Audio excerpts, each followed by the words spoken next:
Ayan guys, andito na po kami sa Clis Fortress po ng Split po guys. So ito yung kasabayan namin ngayong mga tourist. Turista kuno kami dire. Nawala kami sa wala na kami sa kabihasyan.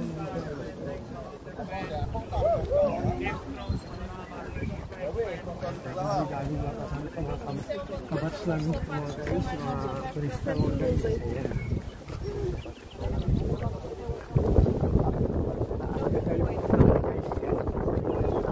Ayan po yung akyatin namin ngayon. Kaya free shuttle.